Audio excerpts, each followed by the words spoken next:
ومن سيئات أعمالنا من يهده الله فلا مضل له ومن يضلله فلا هادي له ونشهد أن لا إله إلا الله وحده لا شريك له ونشهد أن سيدنا وسندنا ونبينا وشفيعنا وحبيبنا ومولانا محمدا عبده ورسوله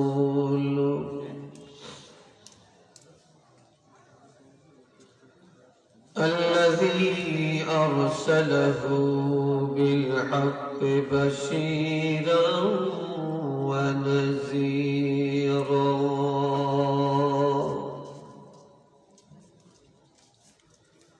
وداعيا إلى الله بإذنه وسراجا منيرا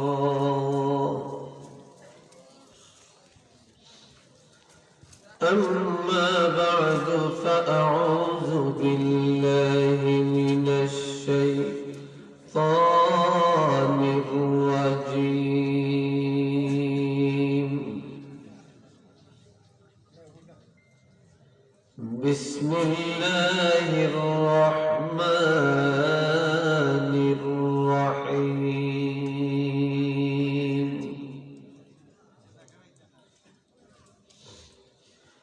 إنا عرضنا الأمانة على السماوات والأرض والجبال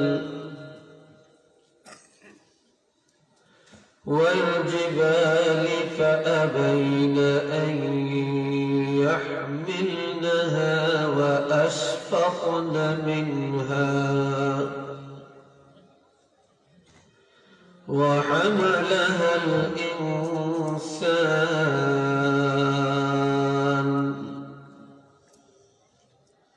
إنه كان ظلوما جهولا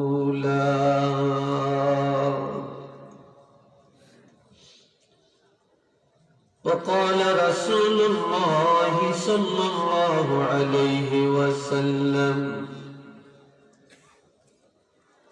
لا تجعلوا بيوتكم مقابر إن الشيطان ينفر من البيت الذي تقرأ فيه سورة البقرة صدق الله العظيم وصدق رسوله النبي الكريم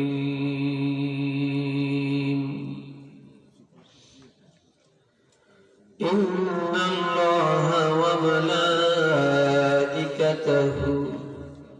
يصلون على النبي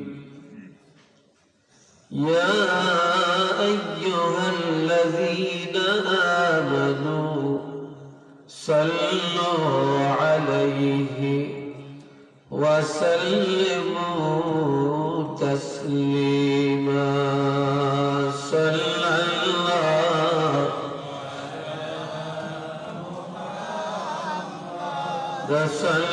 الله عليه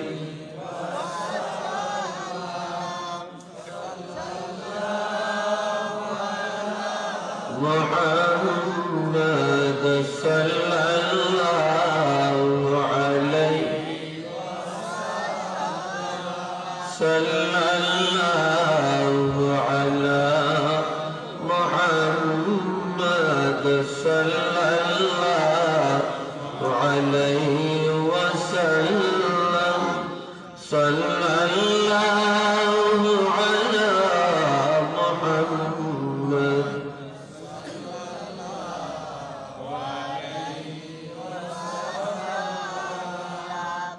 بلغ العلا بكماله كشف الدجى بجماله حسنت جميع خصاله صلوا عليه وآله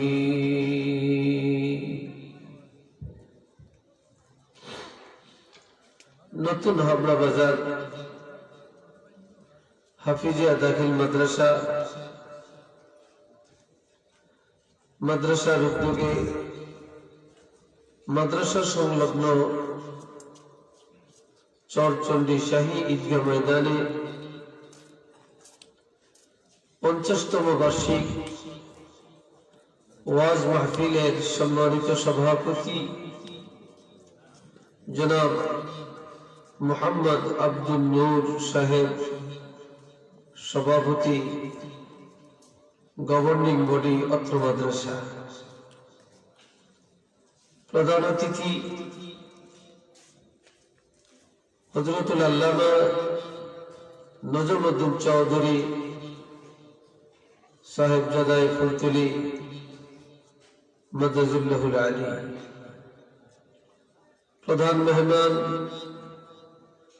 জনাব মোহাম্মদ মুকাব্বির খান সাহেব এমপি সিলেট 2 বিশ্বনাথ ওসমানীনগর সিলেট। আজকের বিশেষ মেহমান অত্র ইউনিয়নের সুনামধন্য সুদক্ষ অভিজ্ঞ চেয়ারম্যান জনাব মোহাম্মদ আমির আলী সাহেব, চেয়ারম্যান 5 নং দৌলতপুর ইউনিয়ন পরিষদ।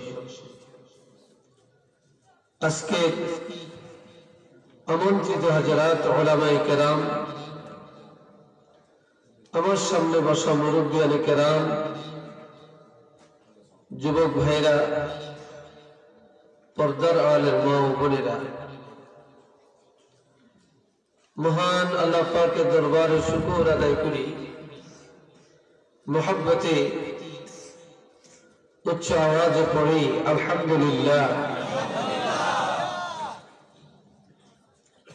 আল্লাহ পাক আমাদেরকে সুন্দর একটি আকৃতি দিয়ে সৃষ্টি করেছেন, আমাদেরকে সর্বকালের সর্বশ্রেষ্ঠ রাসূল, যার সৃষ্টি না হলে আমরা কিছুই পেতাম না, সেই মহানবী, বিশ্বনবী, শ্রেষ্ঠ নবী, নূরে মুজাসসাম, শফিউল মুজনিবিন, রাহমাতুল লিল আলামিন নবীর উম্মত আমাদেরকে বানাইছেন। আমাদেরকে গরু ছাগল না বানিয়ে মানুষ বানাইছেন। কোন বেঈমান কাফির মুশরিকের ঘরে না পাঠাইয়া ঈমানদার মুসলমানের ঘরে পাঠাইছেন। এই জন্য জবান খুলে উচ্চ আওয়াজে কালিমাতু শুকর আদায় করব আলহামদুলিল্লাহ।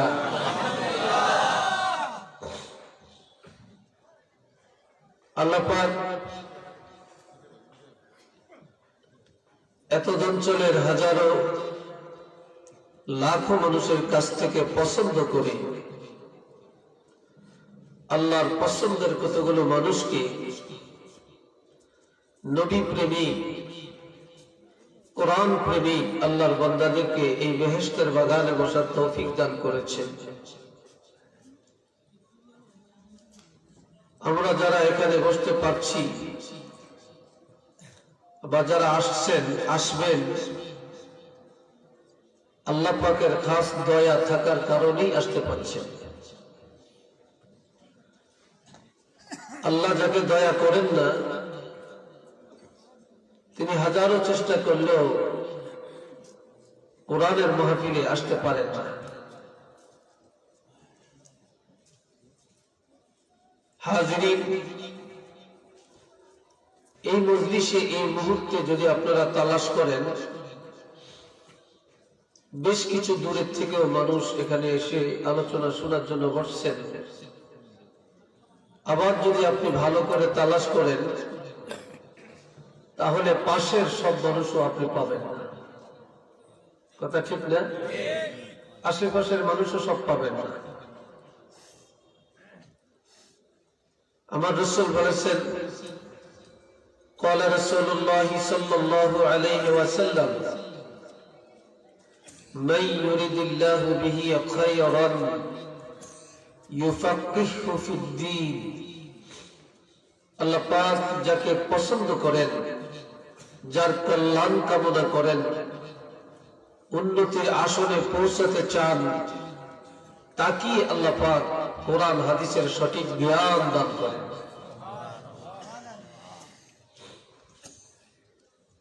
তা আমি আপনাদের কাছে কালামে হাকিম থেকে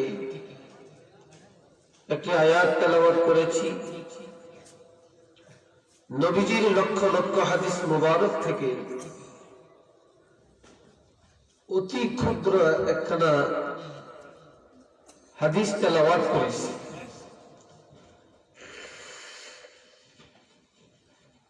আপনারা যদি দোয়া করেন, আল্লাহ পাক যদি আমাকে বলার মতো ইলম দান করেন, তাহলেই কিছু বলতে পারবো। তো সবাই বলুন আল্লাহুম্মা আমিন।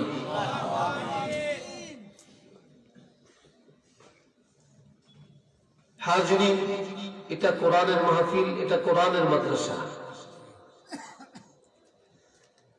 এখানে ইলমে দ্বীন আলোচনা হচ্ছে, ইলমে দ্বীনের দার্স এখানে দেওয়া হচ্ছে। এলাকার বিভিন্ন এলাকা থেকে কোরআনের হাফেজ এখানে তৈরি হইতেছে। এরপরে কোরআন হাদিসের সঠিক ইলম এখানে পাওয়া যাইতেছে।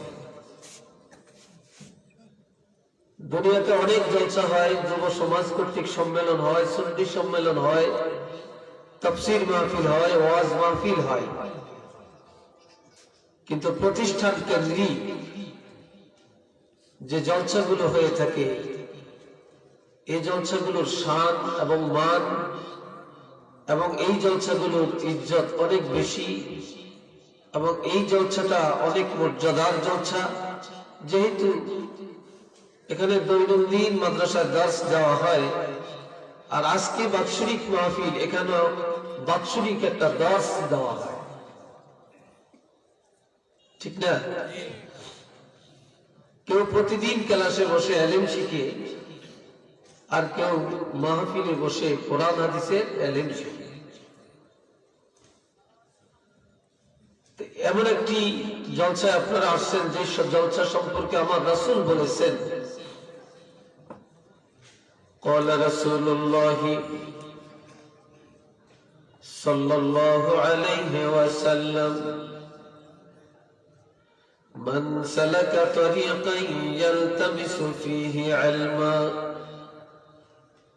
سهل الله له به طريقا إلى الجنة। যখন কোন এলাকা থেকে কোন মানুষ কোরআন হাদিসের ইলম শেখার জন্য রাস্তায় বের হয়, রাস্তা তালাশ করে, আমার রাসূল বলেছেন আল্লাহ পাক তার জন্য জান্নাতের রাস্তাগুলি সহজ করে দেন। যারা তালাশ করে ইলমের পথ, আল্লাহ পাক খুলে দেন তার জন্য জান্নাতের পথ।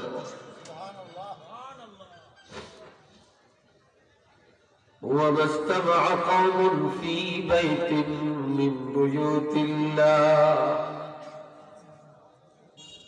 এখানে যারা আসছেন, আমরা বিভিন্ন এলাকা থেকে এসে এক জায়গায় জমায়েত হয়েছি, ঠিক না? আমার নবী বলেন, যখন কোন এলাকার কতগুলো মানুষ একত্রিত হয় আল্লাহর ঘরে, অথবা কোন মসজিদে, অথবা কোন মাদ্রাসায়, কোন ঈদগাহ ময়দানে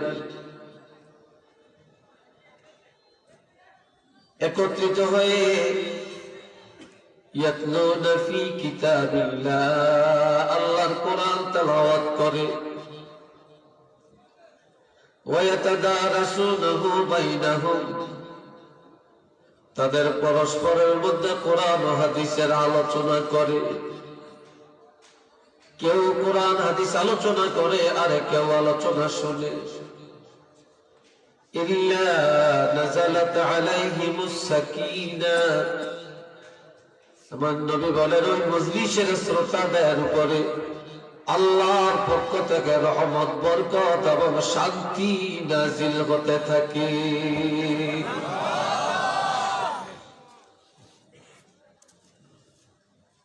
আমরা এমন একটা জায়গায় আছি, অশান্তি বলতে এখানে কিছু নাই, এটা শান্তির জায়গা, আর এখন শান্তি নাজিল হইতেছে।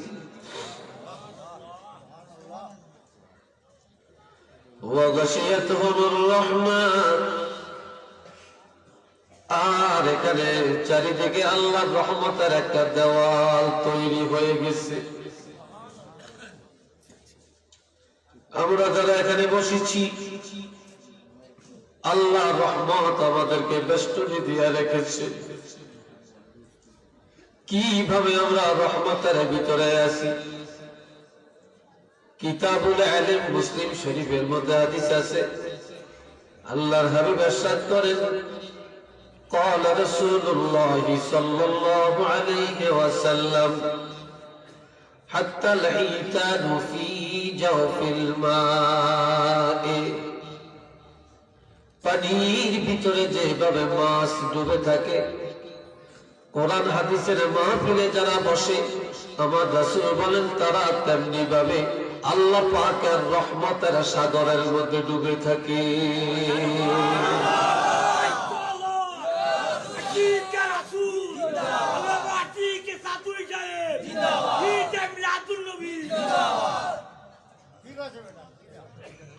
وحفتهم الملائكة,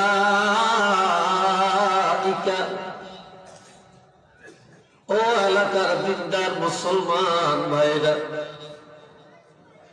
এখনো আপনারা এসে মজলিস পুরা করতে পারলেন না, কিন্তু আমার নবী বলেন যেখানে বেহেশতের বাগান, সেখানে আমার আল্লাহ 1 ইঞ্চি পরিমাণ জায়গা খালি রাখেন না। হাজার হাজার রহমতের ফেরেশতা এখানে আছে, খালি জায়গা পূরণ করে বসে গেছে। আর একদম ফেরেশতা চারিদিকে দাঁড়িয়ে আছেন, একজনের হাতে আর একজনে ধরেছেন, তাদের একজনের কাঁধের উপরে আরেকজনে দাঁড়িয়েছেন। এইভাবে চারিদিক থেকে দাঁড়াতে দাঁড়াইতে প্রথম আসমান পর্যন্ত দাঁড়িয়ে আছেন। আর ওই ফেরেশতারা আল্লাহর দরবারে আমাদের জন্য দোয়া করে, আল্লাহ তোমার এই বান্দাগুলি গুনার বোঝা নিয়ে মাহফিলে আসছে, তারা যখন বাড়িতে ফিরে যাবে বেগুনা মাসুম বানাইয়া ফিরাইয়া দিও।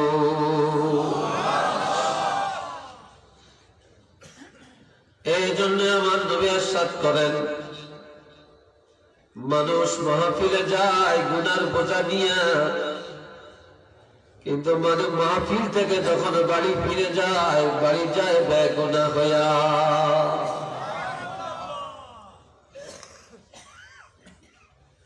وذكرهم الله في من عنده, আর এখানে যারা বসেছেন তাদেরকে নিয়ে আমার আল্লাহ আসমানের মধ্যে আল্লাহ পাকের নিকটতম রহমতের ফেরেশতাদেরকে নিয়ে গর্ব করছেন। আমাদের প্রশংসা আমার আল্লাহ করেন। আল্লাহ বলেন, এর ফেরেশতারা তাকিয়ে দেখো, ওই হাবলা নতুন হাবলা বাজার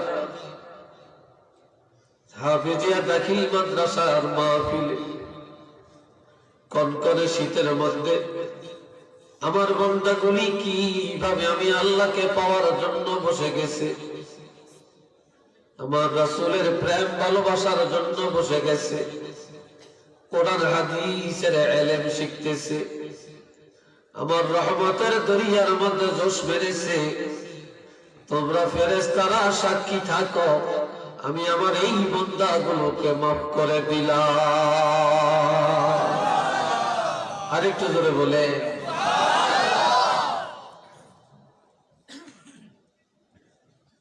মান বাত্তা বিহি আমালুহু ফালইউসরা বিহি, মান বাত্তা বিহি আমালুহু, কাজে ব্যক্তি দুনিয়ার জমিনে আমল ভালো হয় না, এ লোকটা কিয়ামতের ময়দানে তার বংশমর্যাদায় নাজাত পাবে না। লাম ইউসরা বিহি নাসাবুহু, যে লোকটা তার গুনাহর কারণে সেদিন জাহান্নামী হয়ে যাবে, নাফরমানির কারণে জাহান্নামী হয়ে যাবে, এমন লোকটা তার পদমর্যাদা, বংশমর্যাদা, অর্থের গৌরব দেখায়া জাহান্নাম থেকে নাজাত পাবে না।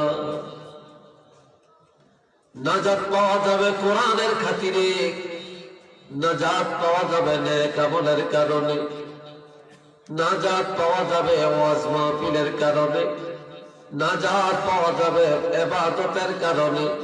কিন্তু বংশের কারণে, টাকার কারণে, পদের কারণে কেউই জাহান্নাম থেকে নাজাত পাবে না। এ বন্ধুরা রে আমার,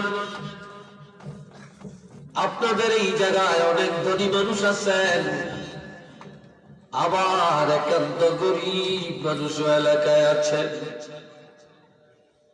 একজন ধনী মানুষ যদি নামাজ না পড়ে, যদি কোরআন হাদিসের আমল না করে, যদি জুলুম নির্যাতন নিপীড়ন করে, যদি হারাম খায়, সুদের কারবার করে, বলেন তো এই বড় লোকটার দাম আল্লাহর কাছে আছে কিনা? আছে? আর একজন গরিব মানুষ রিক্সা চালায়, ভিক্ষা করে খায়, কিন্তু তার মধ্যে আল্লাহর ভয় আছে, হালাল খায়, কিন্তু এই লোকটার ইজ্জত আমার আল্লাহর কাছে কম না বেশি? কি বলেন? বেশি না? অনেক অনেক গুণে বেশি। বন্ধুরা রে আমার, আল্লাহ পাক আমাদেরকে দয়া করেছেন, সর্বশ্রেষ্ঠ রাসূল আমাদেরকে দিয়েছেন। আল্লাহ দয়া করেছেন, সর্বশ্রেষ্ঠ কিতাব কোরআন শরীফ আমাদেরকে দিয়েছেন। আল্লাহ দয়া করেছেন, সর্বশ্রেষ্ঠ উম্মত আমাদেরকে বানাইছে। ঠিক না? আল্লাহ কেমন দয়া করেছেন! আর দুনিয়াতে যত নবী আল্লাহ দুনিয়াতে পাঠালেন, সমস্ত নবীর উম্মতের উপরে আখিরি জামানার নবীর উম্মতের ইজ্জত বেশি না কম? আওয়াজে বোঝা যায় কম? সবাই করে বলেন সবচাইতে বেশি। এর পিছনে এক নম্বরের কারণ আমরা মহানবী, শ্রেষ্ঠ নবী, নূর নবীর উম্মত।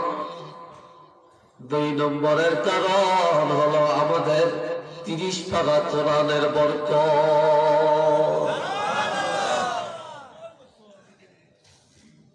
আমার আল্লাহ বলেন, ইন্না আরাদনাল আমানাতা আলাস সামাওয়াতি ওয়াল আরদ والأرض والجبال।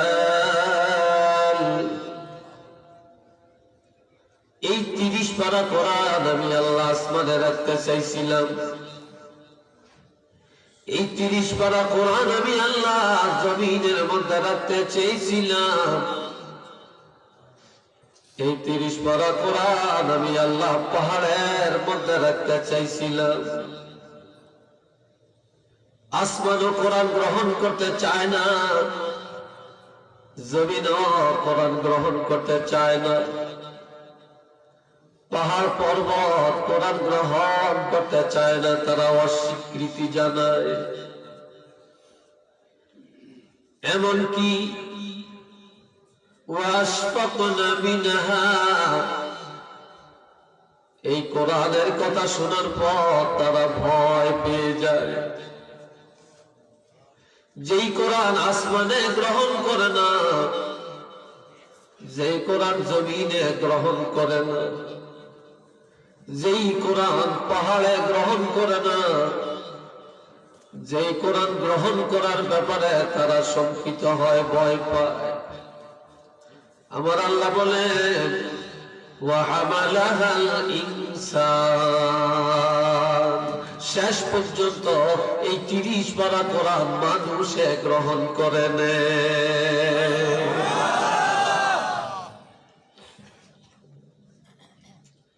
কোন মানুষ? যারা শ্রেষ্ঠ নবীর উম্মত, বিশ্ব নবীর উম্মত, মহানবীর উম্মত, ঠিক কিনা বলেন? যিনি রহমাতুল লিল আলামিন নবীর উম্মত যারা, তারাই কোরআনকে গ্রহণ করে নেয়। এই কোরআন আমাদের প্রতি নাজিল হওয়ার কারণে আর এই কোরআনকে মাথা পেতে নেওয়ার কারণে, এই কোরআনকে গ্রহণ করে নেওয়ার কারণে আল্লাহ পাক দুনিয়া আখিরাতে নবীর উম্মতের ইজ্জত বাড়াইয়া দিয়েছে।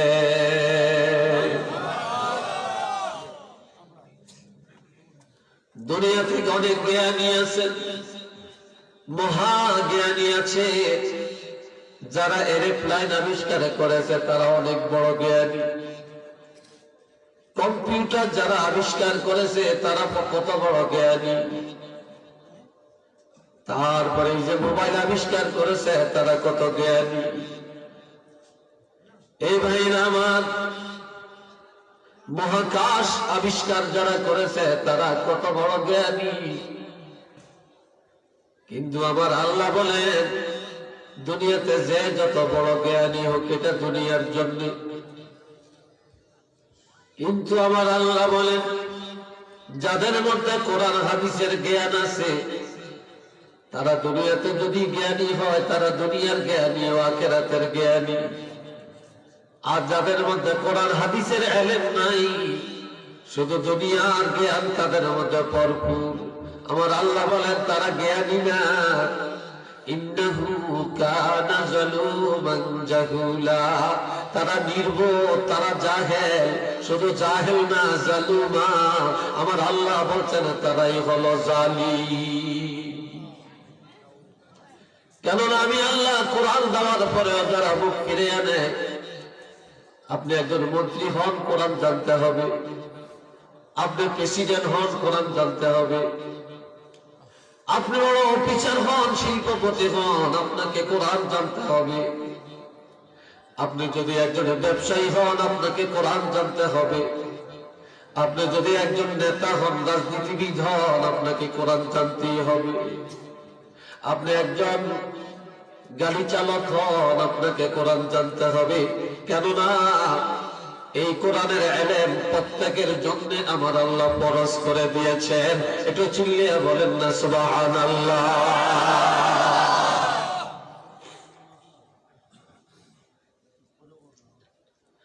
বন্ধুরা আমার, কেমন কোরআন আমরা পাইলাম? আমার আল্লাহ পাক বলেন لو أنزلنا هذا القرآن على جبل لرأيته خاشعا متصدعا من خشية الله وتلك الأمثال نضربها للناس لعلهم يتفكرون। এই 30 পারা কোরআন আমি আল্লাহ যদি পাহাড়ের মধ্যে রাখতাম, হাবিব আপনি দেখতেন আল্লাহর ভয় এই কোরআনের ইজ্জতে পাহাড় চূর্ণ বিচূর্ণ, ফাড়া ফাড়া, টুকরা টুকরা হয়ে যেত। আমি আল্লাহ এই কোরআন পাহাড়ে রাখি না, আসমানে রাখি না, জমিনে রাখি না, সমুদ্রের মধ্যে ছেড়ে দেই না। এই 30 পারা কোরআন আপনি রাসূলের উপরে নাযিল করলাম, আর এই কোরআন নাযিল করিয়া আপনার উম্মতের ইজ্জত দুনিয়া তো বাড়াইলাম, কবরও বাড়াইলাম, আখিরাতও বাড়াইয়া দিলাম। একটু চিল্লিয়ে বলেন না মারহাবা।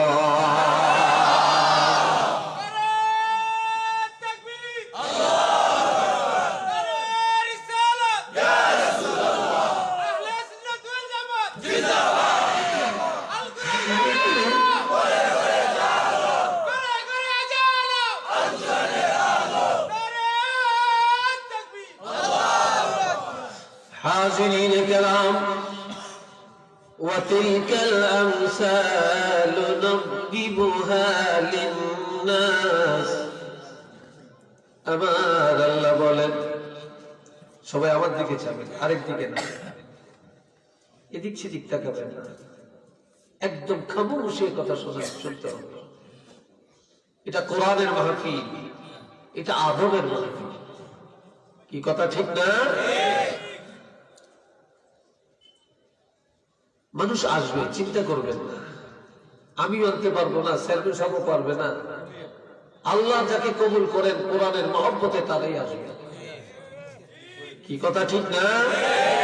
তারাই আসবে। আপনি এদিক সেদিক তাকাবেন।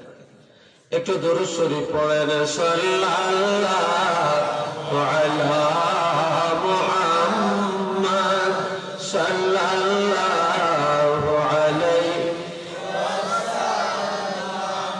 সাল্লাল্লাহু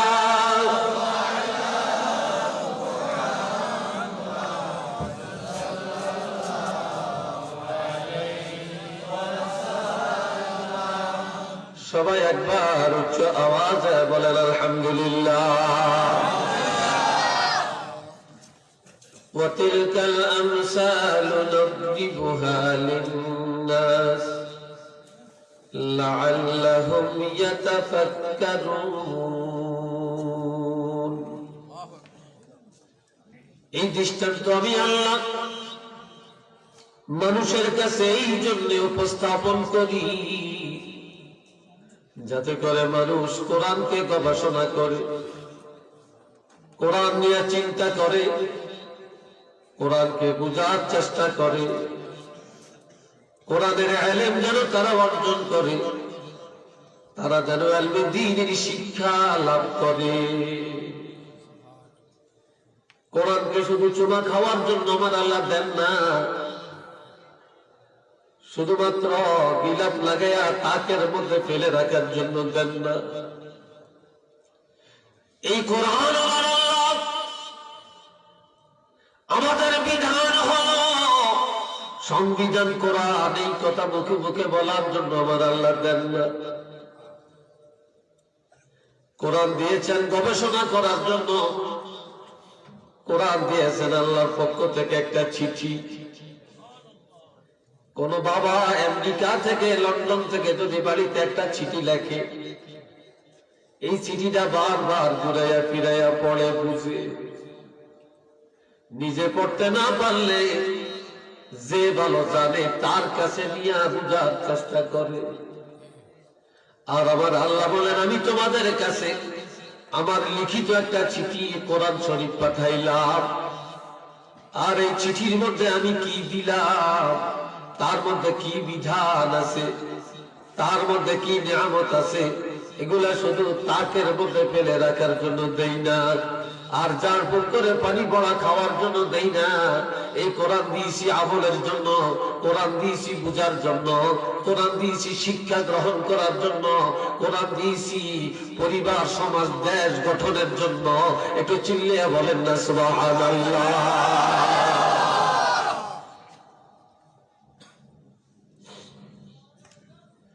আমার আল্লাহ বলেন, যালিকাল কিতাবু লা রাইবা ফীহি হুদাল লিল মুত্তাকিন। এটা এমন একটি কিতাব, যেই কিতাবের মধ্যে কোনো সন্দেহ নাই, কোনো ভুল নাই, পরিবর্তন নাই, সংস্কার করার ক্ষমতা কারো নাই। হুদাল লিল মুত্তাকিন, মুত্তাকিন হলো সমস্ত মুমিনের লকব। ইমানদারের সর্বোচ্চ স্তর হলো তাকওয়ার স্তর। সমস্ত ইমানদারকে আল্লাহ মুত্তাকিন বলেছেন, অর্থাৎ ইমানদারের জন্য, মুত্তাকিনের জন্য এই কোরআনের মধ্যে বিধান আছে। নামাজের বিধান মুমিনের জন্য, হজের বিধান আছে মুমিনের জন্য, যাকাতের বিধান আছে মুমিনের জন্য, পর্দার বিধান আছে মুমিনের জন্য, রাজনীতির বিধান আছে মুমিনের জন্য, সমাজনীতি আছে মুমিনের জন্য, ব্যবসা নীতি আছে মুমিনের জন্য, তারপরে বিবাহ নীতি আছে মুমিনের জন্য, তালাকের নীতি আছে মুমিনের জন্য, ফরজ বন্টননামা আছে মুমিনের জন্য, তারপরে কিসাসের বিধান, মানুষ মেরে ফেললে তার বদলা কি দেওয়া যাবে এই বিধান মুমিনের জন্য, জিনার শাস্তি কি হবে এই বিধান মুমিনের জন্য, চুরি করলে কি করতে হবে এই বিধান আছে মুমিনের জন্য, অপবাদকারীর শাস্তি কি হবে এই বিধান কোরআনে আছে মুমিনের জন্য। এইভাবে আমি আল্লাহ একটা একটা করে এ টু জেড সব বিধান মুমিনের জন্য কোরআনের মধ্যে আমি আল্লাহ সাজিয়ে রেখেছি। সুতরাং তোমরা তা থেকে বিধানগুলি জানিয়া না।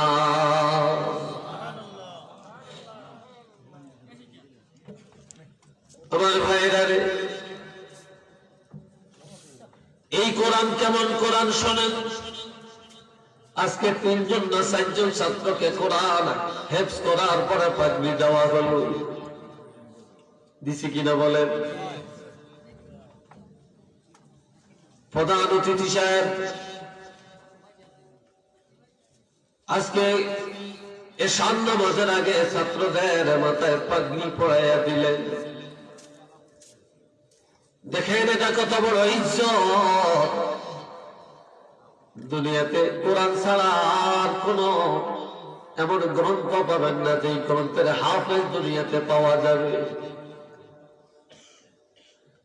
এমনকি অন্য কোন কিতাবের হাফেজ দুনিয়াতে নাই, কিন্তু 30 পারা কোরআনের হাফেজ এই জমিনের মধ্যে অভাব নাই। কোরআনের হাফেজরা যখন 30 পারা কোরআন হেফজ করে তখন তার মাথায় পাগড়ি দেওয়া হয়। এটা ইজ্জত, আল্লাহ খুশি হন। কেননা এই হাফেজ সাহেবরা তাদের অন্তর একটা মেমোরি কার্ড। আপনার মোবাইল, আমার মোবাইলের মধ্যে মেমোরি কার্ডের মধ্যে যা কিছু রেকর্ড করেন সব রেকর্ড মেমোরি থেকে বাজে। কিন্তু আল্লাহ হাফেজ সাহেবের অন্তরটাকে এমন একটা মেমোরি বানাইলেন, এটা চেষ্টা করলো আপনিও পারতেন, আমিও পারতাম। প্রত্যেকটা মানুষের অন্তর একটা মেমোরি, কিন্তু হাফেজ সাহেবেরা 30 পারা কোরআন তাদের মেমোরিতে রাখছে। দুনিয়াতে আর কোন বই পুস্তকের হাফেজ এইভাবে পাবেন না যে তাদের মেমোরির মধ্যে এই বইটা শুরু থেকে শেষ পর্যন্ত তাদের মেমোরিতে পাওয়া যাবে। কিন্তু 30 পারা কোরআন এমন এক ভাষায়, এমন এক ছন্দে, এমন কতগুলা শব্দের আকারে, ছন্দের আকারে আল্লাহ তৈরি করলেন যেটা অন্তরের মধ্যে গেঁথে রাখা সম্ভব।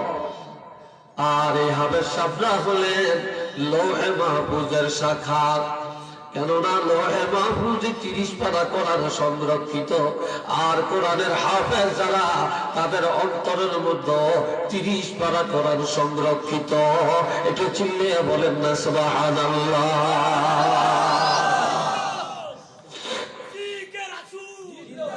আস্তে আস্তে আস্তে। আল্লাহ আমার ভাইরা খুব খেয়াল করবেন কথাগুলো। দুনিয়াতে বাইতুল্লাহ শরীফ একটা, জোরে বলেন কয়টা? সেটা হলো মক্কা শরীফ। আর সারা পৃথিবীতে যত মসজিদ এগুলা বাইতুল্লাহর শাখা, ঠিক কিনা? বাইতুল্লাহর শাখা। অনুরূপভাবে লৌহে মাহফুজ হলো একটা, আর সারা দুনিয়া সকল উলামায়ে কেরাম আর সকল হুফাজে কেরামরা হলো সেই লৌহে মাহফুজের শাখা।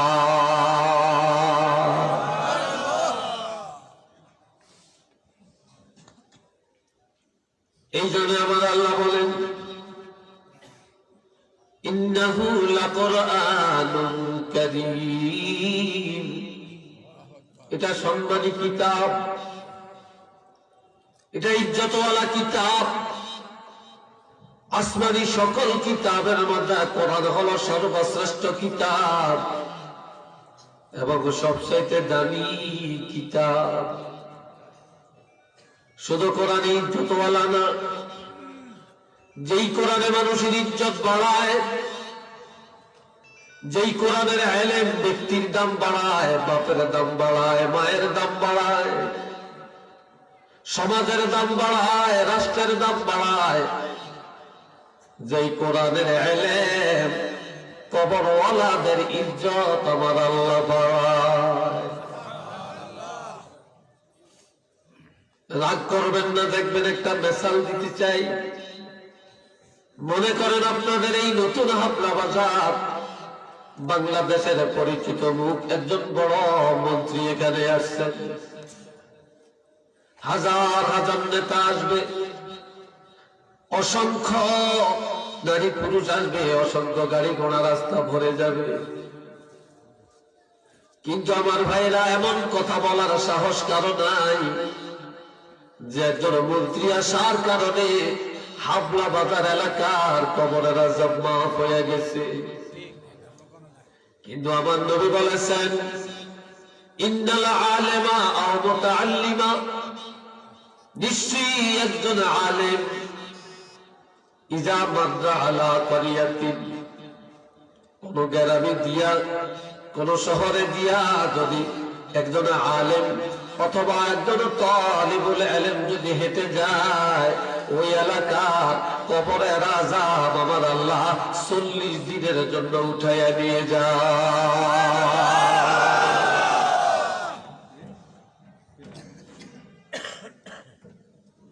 আর আমার আল্লাহর কুদরতের নিজাম হলো কোন কবরে যদি একবার আযাব বন্ধ হয়ে যায়, পুনরায় সেই কবরে আযাব দিতে আমার আল্লাহর কাছে লজ্জা লাগে।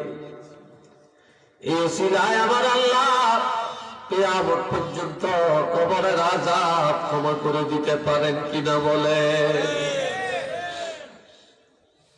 এটা কি ব্যক্তির কারণে না কোরআনের কারণে?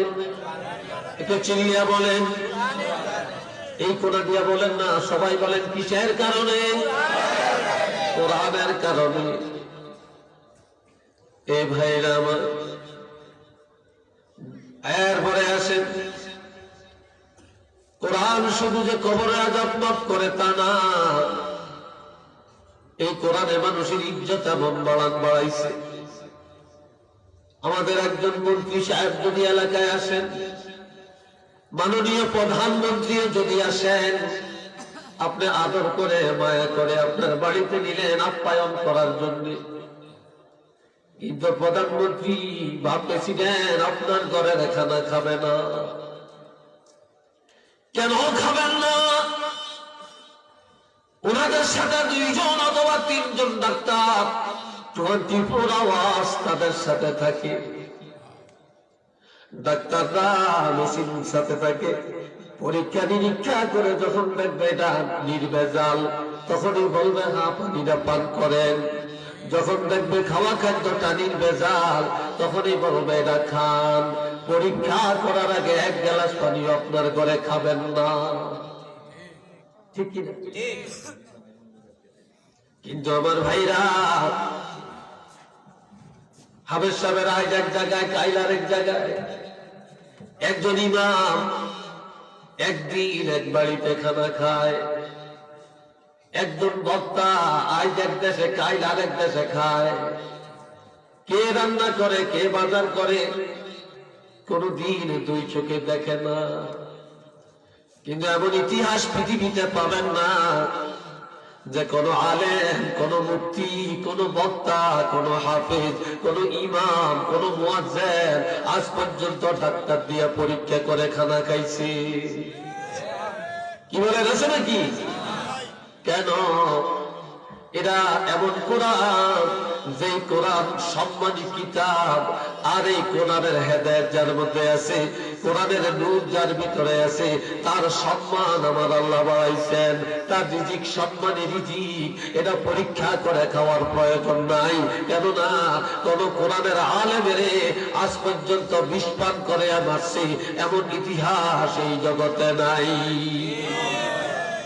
কি কথা ঠিক কি বলেন?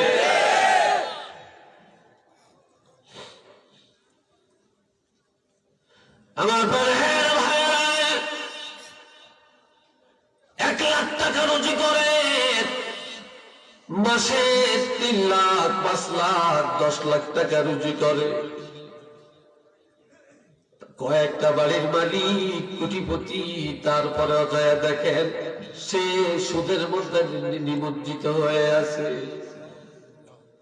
ব্যাংকের মধ্যে লোন আছে, লাখ লাখ টাকা সে সুদের ঘরে দিনি। কিন্তু একজন কোরআনের হাফেজ, একজন আলেম, একজন ইমাম, একজন মুয়াজ্জিন 5,000 টাকা বেতন পায়, 2,000 টাকা বেতন পায়, তারপরে তালাশ করে দেখেন একজন কোরআনের আলেম সুদ খায় না। কথা ঠিক কিনা বলেন? বরকতটা কে দিছে? এই সম্মানটা কে দিছে? কেন দিছে?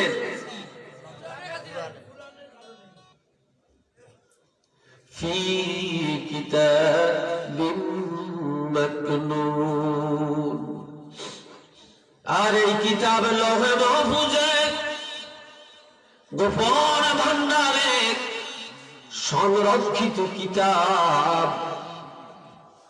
কেননা আমার আল্লাহ বলছেন, ইন্না নাহনু নাযালনা যিকরা ওয়া ইন্না লাহু লাহাফিজুন।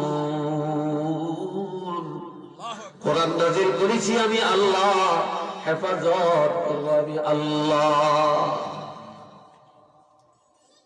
কোরআন নাযিল কে করেছেন? আরো আসতে বলেন। হেফাজত কে করবেন? শুধু কোরআনের হেফাজত আমার আল্লাহ করবে না, এই কোরআনের হেদায়েত যারা অর্জন করে, কোরআনের আমল যারা করে, কোরআন সুন্নাহ মোতাবেক যারা চলে, তাদের হেফাজতের মালিক হলেন আমার আল্লাহ। জাহিলে যুগে একটা মহিলা আসতো আমাদের ঘরগুলি কবর,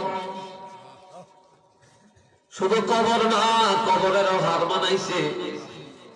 আমার নবী বলেছেন, ক্বালা রাসূলুল্লাহ সাল্লাল্লাহু আলাইহি ওয়াসাল্লাম, লা তাজআলু বুয়ুতাকুম মাকাবিরা।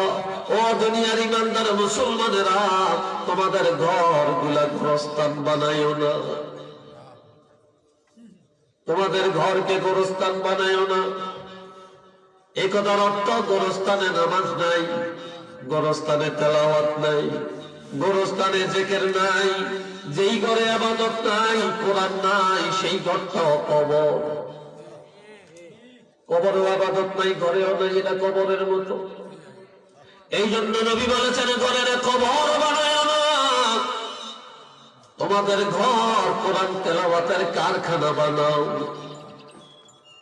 তোমাদের ঘর নামাজের ইবাদতখানা বানাও, তোমাদের ঘর সুন্নতের আমলের কারখানা বানাও, তোমাদের ঘর কবর বানায় না। ইন্নাশ শাইতানা ইয়ানফিরু মিনাল বাইতিল্লাযী তাকরাউ ফীহিল কুরআন। যে ঘরে নিয়মিত কোরআন তেলাওয়াত করা হয়, ওই ঘরের থেকে শয়তান দূর হয়ে যায়, গজব দূর হয়ে যায়, মুসিবত দূর হয়ে যায়, ওই ঘর আল্লাহর রহমত আর বরকতে পরিপূর্ণ হয়ে যায়। আরেক হাদিসে রাসূল বলেন ইন্নাশ শাইতানা ইয়ানফিরু মিনাল বাইতিল্লাযী তাকরাউ ফীহি সূরাতুল বাকারা। একটু আল্লাহু আকবার বলেন না। আর একটু বলি আমরা বাড়াইয়া দেন। আমার নবী বলেন আপনারা হাইটেন না, দাঁড়াবেন না, এসে বসে যাবেন, বসার জায়গা নেই,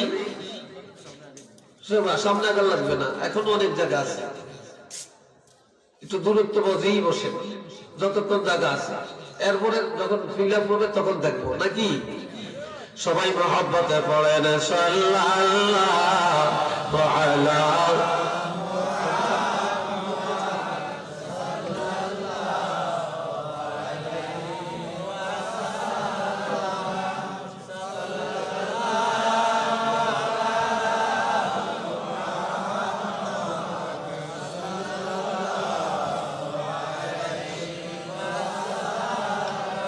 জোরে জোরে সাল্লাল্লাহু আলা মুহাম্মাদ সাল্লাল্লাহু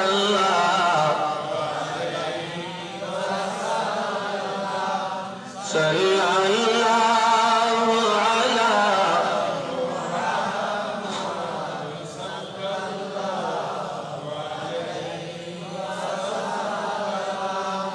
যে ঘরের মধ্যে প্রতিদিন একবার সূরা বাকারা তেলাওয়াত করা হবে, আমার নবী ইরশাদ করেন সেই ঘরের থেকে শয়তান দূর হয়ে যাবে, সেই ঘর আল্লাহর রহমতে পরিপূর্ণ হয়ে যাবে। আর এক হাদিসে আছে যে ঘরে প্রতিদিন একবার সূরা ইয়াসিন তেলাওয়াত করা হবে ৮০,০০০ রহমতের ফেরেশতা সেই ঘরে চলে আসবে। সকাল থেকে সন্ধ্যা পর্যন্ত এই ৮০,০০০ রহমতের ফেরেশতারা এই ঘরের আহাল যারা আছে তাদের জন্য দোয়া করবে এবং তাদের রক্ষণাবেক্ষণের দায়িত্ব তারা নিবে।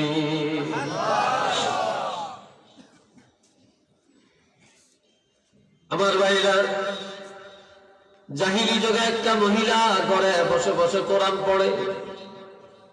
এই যুগের মহিলারা অনেক জানে, অনেক অনেক অনেক জানে, আগের থেকে বেশি জানে। আগের মায়েরা পঞ্চম শ্রেণীর বেশি পড়াশোনা করত না। এই যুগের মায়েরা তো নিচের সংখ্যায় এসএসসি বা দাখিল, এর উপরে ইন্টার, ডিগ্রি, অনার্স, মাস্টার্স, এরপরে পিএইচডি, এমফিল তো করে। কিন্তু এই যুগের মহিলারা শিক্ষিতা বেশি, জানে বেশি, কিন্তু কাজে নাই। নামাজের বেলায় উদাসীন, কোরআন তেলাওয়াত তো মোটেই নাই। কথা ঠিক কিনা বলে? যেই যুগের মায়েরা লেখাপড়া কম জানতো, মুক্তবে লেখাপড়া করে, তারা কোরআন ঠিক মতো পড়ছে। ঘরে বসে বসে সকাল বেলায় কোরআন পড়া ছাড়া কাজে যাইতো না, রাত্রে ঘুম আসতো না, ঘরে বসে বসে কোরআন তেলাওয়াত করত। যার কারণে সেই সরল মনের মহিলাদের গর্বের সন্তানগুলা সেই যুগে বড় বড় আলেম, বড় বড় ওলি আল্লাহ তৈরি হয়েছে। কিন্তু এই যুগের মহিলারা শিক্ষিতা বেশি, জ্ঞানী বেশি, রূপসী বেশি, কিন্তু তাদের মধ্যে সেই দ্বীন ইসলাম নাই, কোরআন হাদিসের আমল নাই। যার কারণে তাদের সন্তানের উপরে এখন আর কোরআন হাদিসের প্রভাব পড়ে না। এই জন্য ভালো আলেম, ভালো ওলি আল্লাহ এই যুগে পাওয়া যায় না।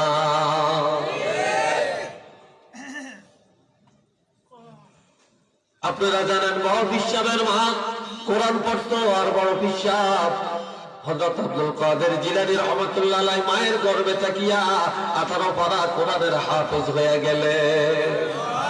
একটু বলবো এখন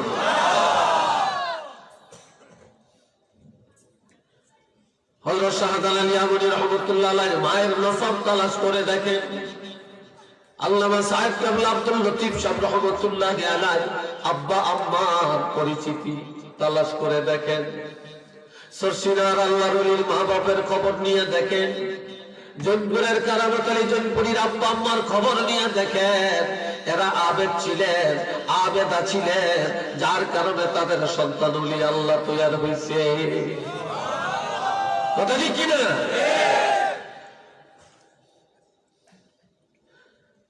জাহিলি যুগে একটা মহিলা বড় আবেদ, ঘরে বসে বসে নামাজ পড়ে, কোরআন পড়ে। এই মহিলা অবসর টাইমে সংসারের কাজগুলো সেরে মহিলা ঘরের ভিতরে বসে বসে কোরআন তেলাওয়াত করে। বস্তির মধ্যে আগুন লেগে গেছে, ধাও ধাও করে আগুন জ্বলছে, ঘর বাড়ি পড়া যায় ছাই হয়ে গেছে। কিন্তু মহিলাটা ঘরের ভিতরে বসে এখনো কোরআন পড়ে। যেই বস্তির মধ্যে বসে কোরআন পড়ে, দাও দাও করে আগুন জ্বলে উঠছে। হালকা একটা বাতাস এসে আগুনটা আরেক দিকে ঘুরিয়ে নেয়। মহিলা যেখানে কোন আগুনও যায় না, মহিলাও পড়া যায় না, আল্লাহর কোরআনও পড়া যায় না। কেননা আল্লাহ ওয়াদা করেছেন, এই কোরআন আমি আল্লাহ নাযিল করেছি, হেফাজত আমি আল্লাহ করব। শুধু কোরআনের হেফাজত করব না, কোরআনের সাথে যারা সম্পৃক্ত তাদের হেফাজত আমি আল্লাহ নিজের হাতে করব।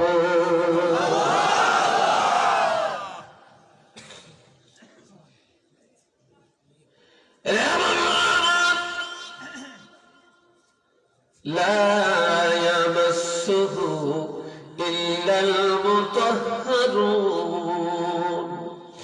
আমার আল্লাহ বলেন, এটা পবিত্র কিতাব, যেই কিতাবে মানুষকে পবিত্র বানায়, সমাজকে পবিত্র বানায়, দেশকে পবিত্র বানায়। আর এই কিতাব স্পর্শ করতে হলে পবিত্রতা লাগবে। পবিত্রতা ছাড়া কোরআন ধরা যাবে না। কেননা তানজিলুম মির রাব্বিল আলামিন, এটা জমিন থেকে আসে না, পাহাড়ের থেকে আসে না, সাগরে দিয়ে ভেসে আসে না। কেননা এই কোরআন স্বয়ং বিশ্ব জগতের প্রতিপালক আল্লাহর পক্ষ থেকে আল্লাহ বান্দাকে দান করেছে। আল্লাহু আকবার। এটা আল্লাহর পক্ষ থেকে আসছে।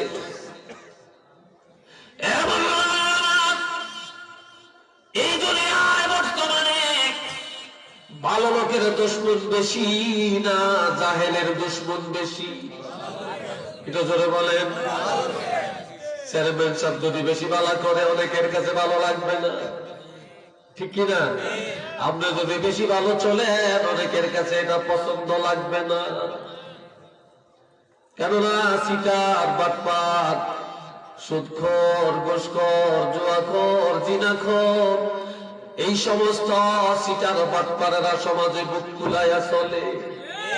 কথা ঠিক কিনা বলে? আর দুনিয়াতে যারা নেককার, যারা ইমানদার, যারা সৎ পথে চলতে চায়, তারা বাটপারের খপ্পরের কাছে কুলাইয়া উঠে না। এই জন্য মাথা নিচু করে রাখতে হয়, হয় কি না? যার কারণে এই দুনিয়ায় তালাশ করলে এখনো দেখা যায় বিশ্বের ইহুদি, নাসারা, কাফের, মুশরিকেরা এখনো মাথা উঁচা করে চলে, তাদের শক্তি বেশি। আর বিশ্বের মুসলমানেরা সেই বাটপারের কাছে দুর্বল, ঠিক কিনা বলে? ইহুদি নাসারার কাছে ইমানদাররা দুর্বল না? দুর্বল। সারা বিশ্বের মুসলমানরা এখন মাইর খায়, ঠিক নেই?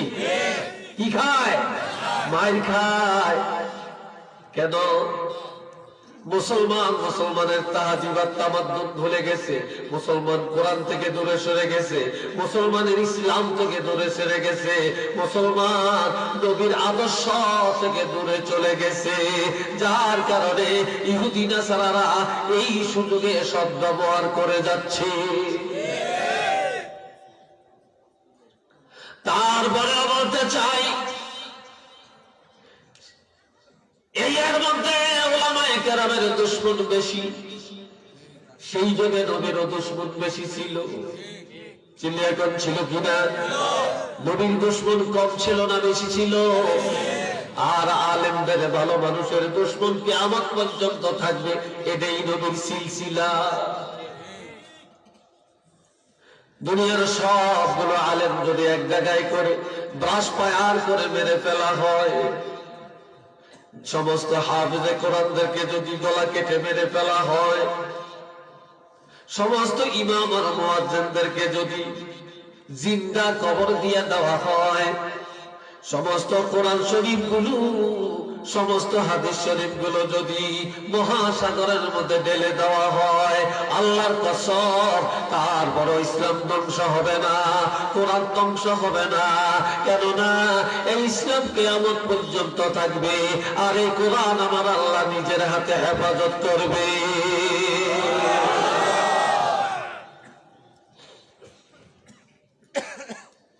রে বন্ধুরা, দুই জিনিসের সাথে যাদের সম্পর্ক তাদের ইজ্জত আল্লাহ বাড়াইছেন।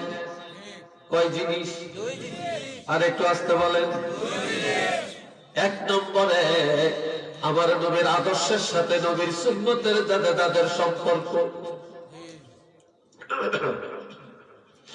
সুন্নতের সাথে যাদের সম্পর্ক, নবীর প্রেম ভালোবাসা বা নবীর ছোঁয়াচ যারা পাইছে। দুই নম্বরে কোরআনের ছোঁয়াচ যারা পাইছে, তাদের ইজ্জত আমার আল্লাহ বাড়াইছে। মক্কা শরীফ 1 রাকাত নামাজ পড়লে 1,00,000 রাকাতের সওয়াব। কেন? মক্কা শরীফ আমার নবীর আগমন, মক্কার মাটির সাথে আমার নবীর সম্পর্ক। আর মক্কাতে প্রথম আল্লাহ কোরআন অবতীর্ণ করেন, এই দুই নূরের মিলন মক্কার জমিনে ঘটছে, যার কারণে বাইতুল্লাহর চতুর্দিকে, কোন দিকে 3 কিলো, কোন দিকে 3.5 কিলো, কোন দিকে 4 কিলো, এতটুকু জায়গাকে আমার আল্লাহ বলছেন বালাদিল আমিন, এটা নিরাপদ স্থান। আর এতটুকুর মধ্যে যদি কেউ নামাজ পড়ে, প্রতি রাকাতে প্রত্যেকটা নেক আমল লক্ষাধিক বেশি সওয়াব হবে। একটু মার হওয়া কন্যা আলহামদুলিল্লাহ। মদিনা শরীফ 1 রাকাত নামাজ পড়লে 50,000 গুণ বেশি সওয়াব। আমার নবী হিজরত করে মদিনায় গেলেন। মদিনায় যাওয়ার পর আমার আল্লাহ কোরআন অবতীর্ণ করেন। কোরআন শরীফে 2 ধরনের সূরা, মক্কি সূরা আর মাদানী সূরা। যেটা মদিনায় নাযিল হয়েছে মাদানী, যেটা মক্কায় অবতীর্ণ হয়েছে এটার নাম মাক্কি।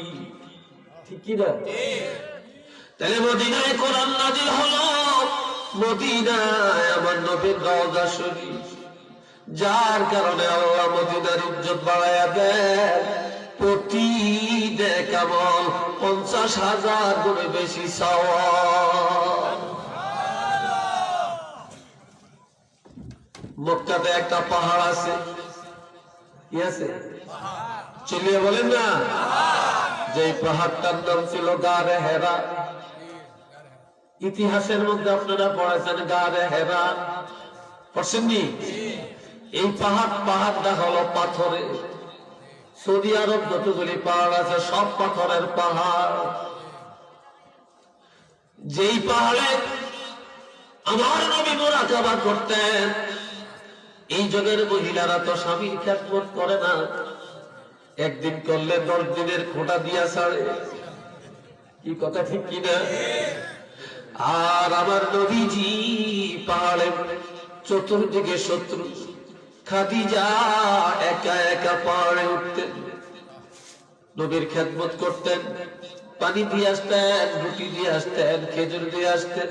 কোনদিন 1 বার উঠা নামায় 2 বার, কোনদিন 2 বার উঠা নামায় 4 বার, কোনদিন 3 বার উঠায় নামায় 6 বার। কষ্ট করে করে উঠতেন, নবীর খেদমত করতেন। ওই পাহাড়ের মধ্যে আমার নবীজি মুরাকাবা করা অবস্থায় সর্বপ্রথম আমার আল্লাহ কোরআন নাযিল করেন।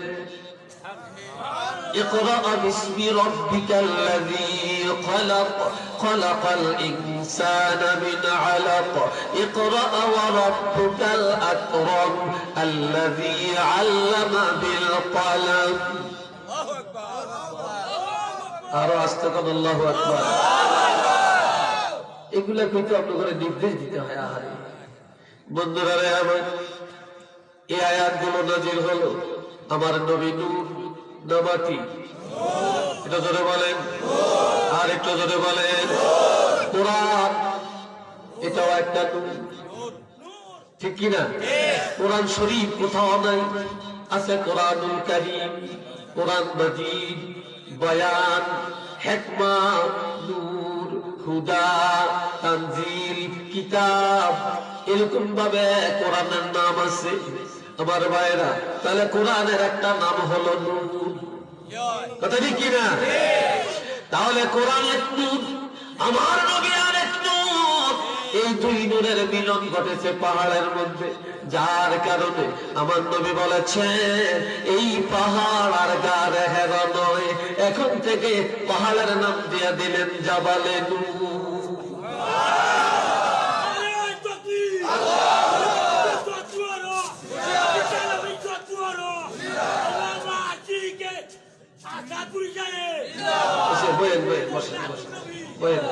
ওনার একটু চা খাওয়াই, গলাটা শুকিয়ে গেছে। মাশাআল্লাহ মাশাআল্লাহ, আল্লাহ কষ্ট হয় আপনাদের না? বিরক্ত লাগছে আপনাদের কাছে মনে হয়? মাশাআল্লাহ মাশাআল্লাহ, সবাই একটু পড়েন লা ইলাহা ইল্লাল্লাহ, লা ইলাহা ইল্লাল্লাহ, লা ইলাহা ইল্লাল্লাহ, লা ইলাহা ইল্লাল্লাহ, লা ইলাহা ইল্লাল্লাহ, সুবহানাল্লাহ ওয়ালহামদুলিল্লাহ ওয়া লা ইলাহা ইল্লাল্লাহ, সুবহানাল্লাহ ওয়ালহামদুলিল্লাহ ওয়া লা ইলাহা ইল্লাল্লাহ, লা ইলাহা ইল্লাল্লাহ মুহাম্মাদুর রাসূলুল্লাহ সাল্লাল্লাহু আলাইহি ওয়াসাল্লাম। তাহলে পাহাড়ের দাম বেড়ে গেল কিনা বলেন? কিয়ামত পর্যন্ত ওই জায়গাটা দোয়া কবুলের জন্য খাস। ওই জায়গায় উঠতে আর নামতে 2.5 ঘন্টা সময় লাগে। 2000 সালে আমি উঠছিলাম, 2000 সালে আমি উঠছিলাম, আজ থেকে 20-21 বছর আগে। আমার নিজের উঠতে আর নামতে আমার 2.5 ঘন্টা সময় লাগছে। তবে উঠতে যাইও, নামতে কষ্ট বেশি, মনে হয় যেন পড়িয়ে যাবে। আমার বাবা দোয়া করি প্রত্যেকটা মানুষকে আল্লাহ যেন মক্কা শরীফ যাওয়ার তৌফিক দান করে। আরেকবার করে আমি এই বাবাজিরা আমার। এরপরে আসেন, আমরা সবাই কবরে যাব, তবে আল্লাহর কাছে সব সময় দোয়া করে আল্লাহ যেন বৃহস্পতিবার রাত্রে মরণটা দেয়। আমিন কন্যা। আল্লাহ যেন রমজানে মৃত্যু দেয়, আল্লাহ যেন লাইলাতুল কদরে মৃত্যু দেয়। কেননা আমার নবী বলেছেন, ক্বালা রাসূলুল্লাহ সাল্লাল্লাহু আলাইহি ওয়াসাল্লাম, মান মাতা মিন শাহরি রমাদান ইউরফাউ আনহু আযাবুল কবরি ইলা ইয়াউমিল কিয়ামাহ। আমার নবী বলেন, আল্লাহর কোন বান্দা যদি ঈমান থাকা অবস্থায় রমজান মাসে ইন্তেকাল করে, অথবা মান মাতা লাইলাতুল জুমআতে আও ইয়াউমাল জুমআ, জুমার রাত্রে অথবা জুমার দিন ইন্তেকাল করে, কিয়ামত পর্যন্ত আমার আল্লাহ কবরের আযাব উঠাইয়া নিয়ে যাবে।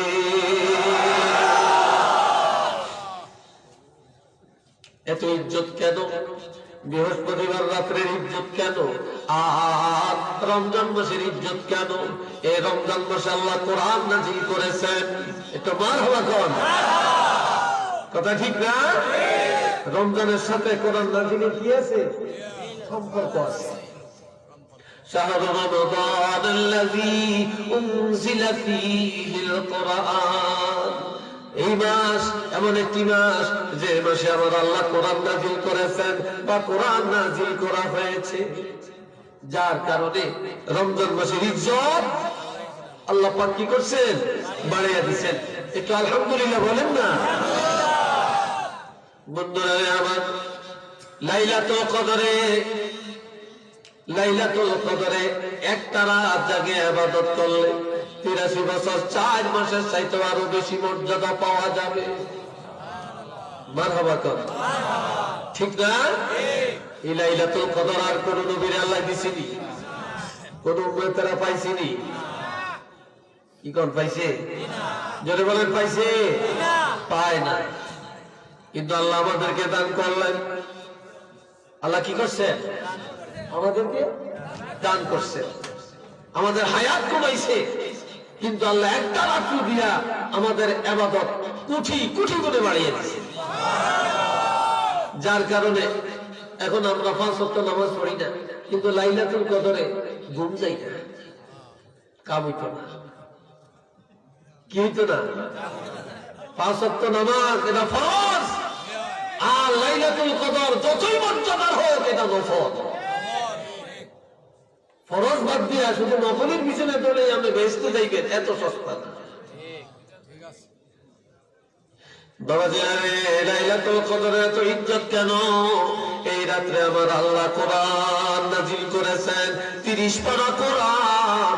দুনিয়ার আসমানে বাইতুল আতিক নামক একটা মসজিদ, ওই মসজিদে আমার আল্লাহ একসাথে অবতীর্ণ করেন, যার কারণে এই রাত্রটার ইজ্জত আমার আল্লাহ বাড়ায়া দিলেন। এবার আপনারা বলেন, মাদ্রাসার মসজিদ কিয়ামতের ময়দানে ঝগড়া লাগবে? কি লাগবে? আর একটু চিল্লিয়া কর। ঝগড়া বুঝেন তো? বিবাদ। মসজিদ বলবে আমি আগে জান্নাতে যাব, মাদ্রাসা বলবে আমি আগে জান্নাতে যাব। মাদ্রাসা মসজিদকে বলবে, মসজিদ কি কারণে তুমি আগে আগে জান্নাতে যাবে? মসজিদ বলবে আমি আল্লাহর ঘর, আমার মধ্যে ইবাদত করা বান্দা আবেদ হইছে, এই জন্য আমি অগ্রাধিকার রাখি, আমি আগে জান্নাতে যাব। মাদ্রাসা বলবে মসজিদ তোমার এই যুক্তিটা ঠিক না। বলে কেন? আমি মাদ্রাসা যদি কোরআনের তালিম না দিতাম, আমি যদি ফরজ ওয়াজিব সুন্নাত শিক্ষা না দিতাম, আরকান আহকাম শিক্ষা না দিতাম, রুকু সিজদা শিক্ষা না দিতাম, তাহলে তোমার মধ্যে যে আবুকার মতো দাঁড়িয়ে থাকা লাগতো।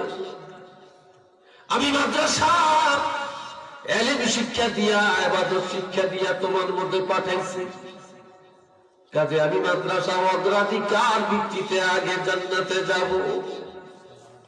মসজিদ বলবে না, আল্লাহ হলেন খালেক, রাসূল হলেন মাতলুব। আল্লাহর ঘর মসজিদ, মাতলুব নবীর ঘর হলো মাদ্রাসা। কাজে আল্লাহর ঘর মসজিদ আল্লাহ আগে জান্নাতে দিবেন, তারপরে নবীর ঘর জান্নাতে যাবে। মাদ্রাসা বলবে মসজিদে একটা খবর কি তোমার জানা আছে? বলে কি? আল্লাহ ওয়াদা করেছেন কিয়ামতের ময়দানে সবাইকে বেজার করলেও আল্লাহর হাবিবের আল্লাহ বেজার করবে না। আল্লাহর ঘর আগে জান্নাতে গেলে, কোরআনের ঘর পরে জান্নাতে গেলে নবী বেজার হবে। এই জন্য আল্লাহর ঘর মসজিদ, কোরআনের ঘর মাদ্রাসা। শুধু তাই না, আল্লাহর ঘরে যায় ইবাদত করে যারা সম্পর্ক করেছে, আর নবীর ঘর কোরআনের সাথে যারা সম্পর্ক করেছে, তারা সহ আল্লাহ ওয়াদা দিবে একসাথে জান্নাতে চলে যাবে। রাজি আছেন? আল্লাহর ঘর মসজিদ আর কোরআনের ঘর মাদ্রাসার সাথে সম্পর্ক গড়ে রাজি আছেন? সম্পর্ক তৈরি করতে রাজি আছেন? এটা দুইটা হাত তুলে দেখাবেন। আল্লাহ দেখো, সবাই বলেন আল্লাহু আকবার। আল্লাহ কবুল করেন। চিল্লিয়া সকলে বলেন আমিন। আপনাদের দেশে মান্দার গাছ আছে? এই যে কাটা কাটা মান্দার গাছ ছিলেন? মান্দার গাছের ফুট কত, 1 কেজি মাল কত? কেউ যদি বলে আমি 10টা মান্দার গাছ বিক্রি করব, কেউ কিনবে? চিল্লিয়া বলেন। এটা লাকড়ির জন্য কিনে না, ফেতা গাছ, লাকড়িও হয় না। হিন্দু পোড়া দেওয়ার জন্য, লাকড়ির জন্য এটা কিনে না, ঠিক কিনা? তারপরেও মোটা তাজা একটা মান্দার গাছ যদি কেটে একটা টুকরা দিয়ে সোবেল ছিলেন তো, যেখানে কাঠ ছিলায়, এই সোবেলের মধ্যে দিয়ে যদি তক্তা বানান,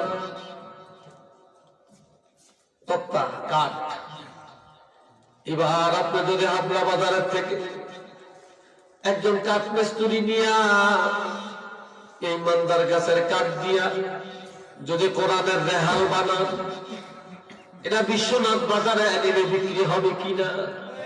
চিল্লিয়া বলেন। এটা চুমা খাবেন কিনা? চুমা খাবেন না?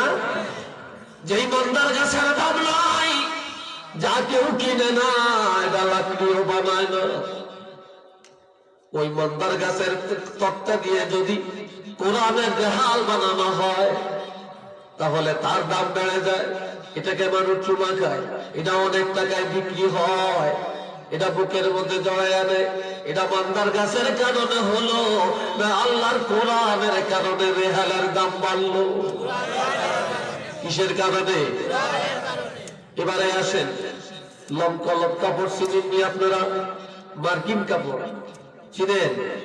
এটা কম দামা কাপড়, এটা দিয়ে কেউ জামা বানায় না। যদি 1 গজ মার্কিন কাপড় কিনে কোরআনের গিলাফ বানায়, তাহলে এই কাপড়ের দাম বাড়বে কিনা বলেন? এটা চুমা খাবেন কিনা? এটা পকেটের বা বুকে রাখবেন কিনা? তাহলে এটা কাপড়ের কারণে হলো না কোরআনের কারণে বাড়লো? আর একটু ধরে বলেন। এইবার আমি বলতে চাই, আপনার ছেলেটা যদি হাফেজ হয়, আপনার মেয়েটা যদি আলেমা হয়, আপনার সন্তান যদি কোরআন হাদিসের আলেম শিখে, তাহলে আপনি বাবা মায়ের দাম বাড়বে না কমবে? আর একটু আসতে বলেন। এই সমাজের দাম বাড়বে না কমবে? রাষ্ট্রের দাম বাড়বে না কমবে? মৌতের সময় আপনার ইজ্জত বাড়বে না কমবে? কবরে গেলে আপনার সন্তান যদি আলেম হয়, আপনার ইজ্জত বাড়বে না কমবে? কোরআনের কারণে কোরআন ইজ্জতওয়ালা। এই জন্য আমার আল্লাহ কোরআনের সব কিছুর ইজ্জত বাড়াইয়া দেয়। উচ্চ আওয়াজে বলেন না সুবহানাল্লাহ। এরপরে আমার আল্লাহ বলেন, ওয়ানুনাজ্জিলু মিনাল কুরআনি মা হুয়া শিফাa'un ওয়া রাহমাতুল লিল মুমিনিন। তো মারহাবা বলেন। একটা মহিলা, দুনিয়ার প্রত্যেকটা মানুষ বিয়ে করলে চায় একটা সন্তানের মা হইতে। কথাটা ঠিক কিনা? প্রত্যেকটা মা চায় একটা সন্তানের মা হইতে। এই কথা কি ভুল বলছি নাকি? এটা মানুষের একটা তামান্না। আমার রাসূল বলছেন, তোমরা সন্তানের মা বাপ হও, তোমরা সন্তান জন্ম দাও, আমার উম্মত বাড়বে। সুবহানাল্লাহ কর না? নবীর উম্মত বাড়বে। যার সন্তান বেশি তার সুখ শান্তিও বেশি, যদি মানুষ বানাইতে পারে। ঠিক না? যদি মানুষ বানাইতে পারে। আর যদি মানুষ হিসেবে গড়ে তুলতে না পারেন, সন্ত্রাসী বানান, তাহলে এই সন্তান ডজনকারী কইলে কোনো লাভ নেই। এই কথা ঠিক কিনা? কোনো লাভ নেই। আমার কথায় কোনো রাগ টাগ করে লাভ না, বিরক্ত হন। তাই একটা লোক বিয়ে করছে, বাচ্চা হয় না, কারো বাচ্চা না হলে তদবির করে, ডাক্তার দেখায়, কবিরাজ দেখায়, সিঙ্গাপুর নাই, আমেরিকা নাই, হরমোন টেস্ট করে না? এখন এই মহিলার গর্ভে বাচ্চা টিকে না, কনসিভ হয় না। এরা একটু হাঁটেন কেন আপনারা? 2-3 জন একসাথে হাঁটবেন না, এটা খুব খারাপ। বন্ধুরা আমার খেয়াল করে, এবার স্বামী সিদ্ধান্ত নেয় তার বিবিকে তালাক দিয়ে আর একটা মহিলা বিয়ে করবে। কিসের জন্য? একটা বাচ্চার জন্য। মহিলা টের পায়া সোজাসুজি আল্লাহর হাবিবের দরবারে চলে গেলেন। কোন জায়গায়? আল্লাহর হাবিবের দরবারে চলে গেলেন। গিয়ে বলে, ইয়া রাসূলুল্লাহ, আপনি তো শুধু নবী না, আপনি তো বড় ডাক্তার।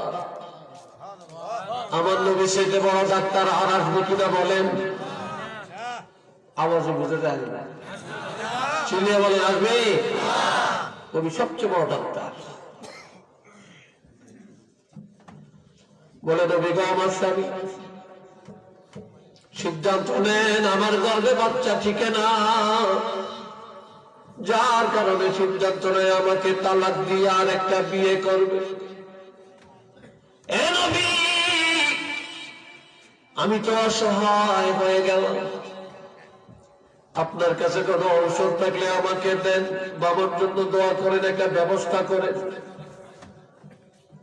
তখন আমার নবী ডেকে বললেন, মা, তুমি কোরআন জানো নি? কয় জানি। যাও, আর কোন ঔষধ লাগবে না। প্রতিদিন রাত্রি বেলায় আসর নামাজ পড়ে,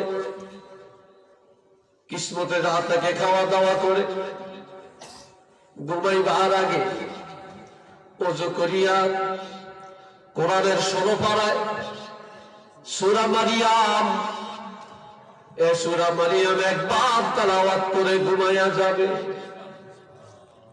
আর কোন মেডিসিন লাগবে না, তাবিজ কবজ লাগবে না, তেল পড়া, পানি পড়া, কাসম পড়া লাগবে না।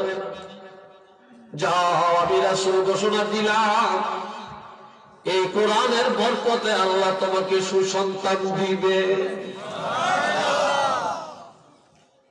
মহিলা খুশি হয়ে চলে গেল, আমল করেন। কিছুদিন পর মহিলা বুঝতে পারে তার গর্ভে সন্তান কনসিভ হয়েছে। আরো আসতে বলেন। নবীজির কাছে এখন পর্যন্ত দোয়া করে, আমার গর্ভে একটা সন্তান আল্লাহ দান করছেন।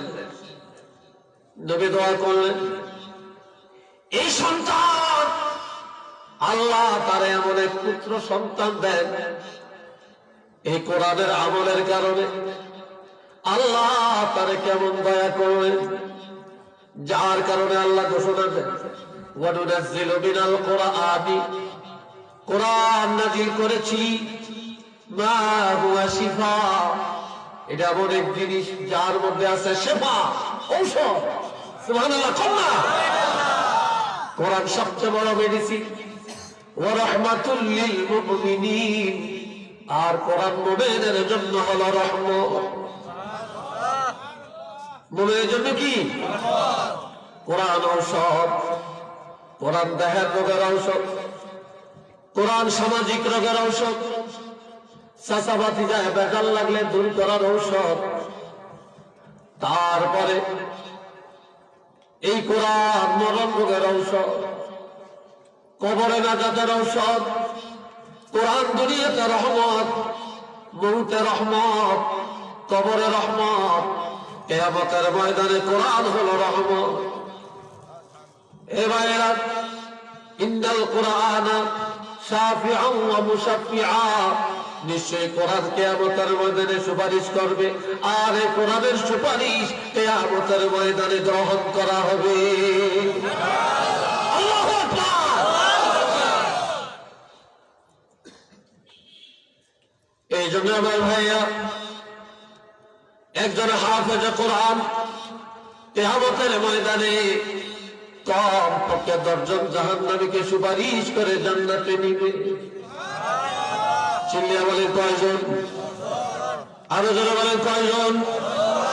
আপনার 3 জন ছেলে, একজনকে আপনি ডাক্তার বানালেন, ভালো ডাক্তার বানাবে, বানাইছিলেন অখ্যাত।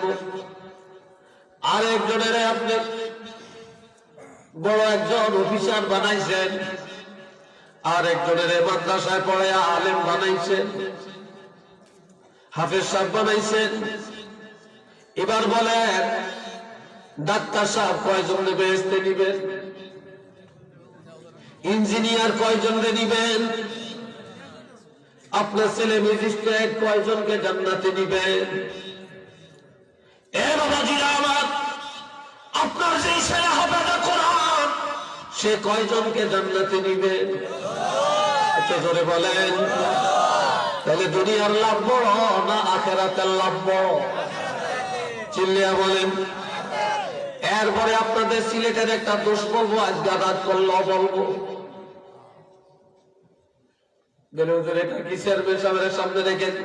চেয়ারম্যান সাহেব যেখানে আছে আমার কথা বলতে কোনো সমস্যা নাই, সাহস আছে। কি বলে? কারণ চেয়ারম্যান সাহেবের কাছে তো আর আমার কেউ আক্রমণ করতেন না, করবেন দেখুন চেয়ারম্যান সাহেব আমার পাশে। আলহামদুলিল্লাহ কর। সেটা হলো আমাদের চাঁদপুরে একটা কম্পিটিশন আছে, কে কত বেশি লেখাপড়া করতে পারে। বিভিন্ন ডিস্ট্রিক্টে এটা আছে। আর আপনাদের সিলেটের মধ্যে কম্পিটিশন, কোন রকম লেখাপড়া করিয়া মাঝখানে শরীর ভাঙ্গা দেয়, আর কম্পিটিশন কতক্ষণ লন্ডন যাবে। এই কথা ঠিক কিনা? 30 পারা কোরআনের হাফেজ হইলে চিন্তা করে আমি বড় হুজুর হয়ে গেছি, আমি পাগড়ি পেয়ে গেছি, আর কিছু লাগবে না। সাবধান, তুমি হাফেজ হয়েছো, তুমি আলেম হও না। কথা ঠিক কিনা? তুমি 30 পারা কোরআন মুখস্থ করছো, তুমি আলেম হও না। কোরআন মুখস্থ করার কারণে দাম বেড়ে গেল, 10 জন জান্নাতে নিতে পারবা। আর যদি কোরআনের ব্যাখ্যা, কোরআনের তাফসীর, হাদিস, ফিকহ, বালাগাত, মানতিক, তাসাউফ এগুলা পড়িয়া যদি তুমি কামেল পাশ করো, যদি তুমি মুফাসসির হও, মুহাদ্দিস হও, মুফতি হও, বড় আলেম হয়ে যাও, আমার রাসূল বলেছেন একজন আলেম কিয়ামতের ময়দানে নিচে 40,000, উপরে 80,000 পর্যন্ত জান্নাতে নিয়ে যাবে।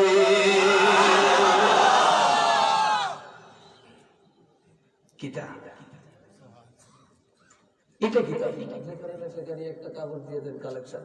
কি আমি কি কালেকশন করি না? কালেকশনই বক্তা।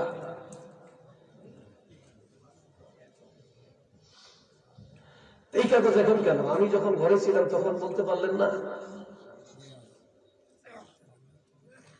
আমি এই জন্য সিলেটের দাওয়াত পেয়ে গেছি। আমি ওয়াজ করতে গেলে আমার একটা কাগজ ধরিয়ে দেয়, আমি এই জন্যই সিলেট মাহফিল রাখতেই চাই না। मोहब्बत बयान सल्लल्लाहु अलैहि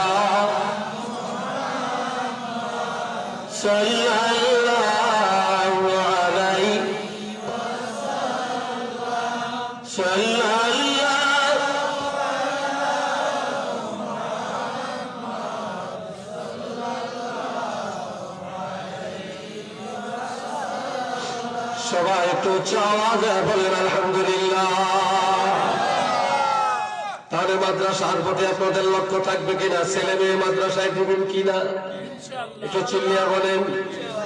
আলেমের মা হন, আলেমের বাপ হন, আলেমের দাদা হন, আলেমের ভাই হন, আলেমের বন্ধু হন, আলেমের আত্মীয় হন, আলেমের জামাই হন, আলেমের শ্বশুর হন, আলেমের বন্ধু হন, আলেমের প্রতিবেশী হন, কসম আল্লাহ আপনার ইজ্জত আমার আল্লাহ বাড়াবে।